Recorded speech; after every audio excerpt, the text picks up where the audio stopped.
This is no BS reviews. I'm going to show you guys how to replace the heel toe shifter on my 2017 Road Glide Special. As you can see, they're already on. This is the old one. Very basic. Piece of shit. Ugly. Chromed out. Ones are the black ones. I don't remember what these are called, so I'll just put the name in the description. But very simple. You'll just take out these two screws if you still have both heel toe shifters. If not, just remove the one. But real simple. Oh, crap. A little tight. So you'll remove whatever screws on there. It might be different sizes for different types of shifters you got on. So just like that, you'll remove the screw that it has and then shimmy this one out, and that's that. Okay. So this screw will, once you screw it into place, it goes into this little groove that there's in here, and that's what really holds it into place so it won't come flying off. With these, I do recommend that you tighten these, because these pegs come off. So put some thread locker on these, put them back on, and that's that. When you put these back on, so these have splines. I don't know if you can tell, if you can see it, but they have splines in there. Damn, these are already oh no, it's just the thread locker. So yeah, so you'll just put them on. They slide into place.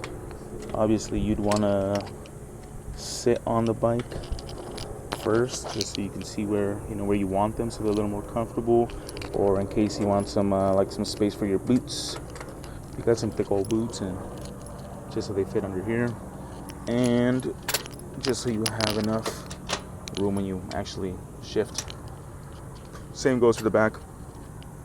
This is about where I want them. Make sure you pull this side forward, just so there's enough room, and then you'll put your screw back into place, and then just tighten it. I mean, these shouldn't fall out anyways, and if they do fall out, what are they gonna do? Can't fall down if you have it this way. Because I guess you could put them upside down, but this is how they're supposed to go. These are really nice. They're solid, man. They're thick. They feel real good. So look at that.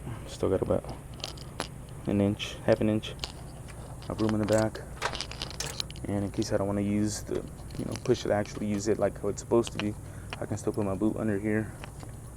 Yeah. Nice. Yeah, I'll put the name of the description. I'll put the name of these shifters in the description. Is what I meant to say. These have a little rubber band here. Kind of useless, but I guess it's supposed to help get some grip on your shoes, so your shoe doesn't slip when you're shifting. But that's kind of ridiculous unless you got some real smooth shoes. I don't know what's going on, but yeah, pretty nice, pretty simple. It's a 2-minute, 5-minute job depending on your tools and stuff, but real simple to replace these, and they make the bike look a lot better. But yeah, make sure you use thread locker. You want to put some thread locker on them because these do vibrate like hell, and you don't want those little bolts falling off. But yeah.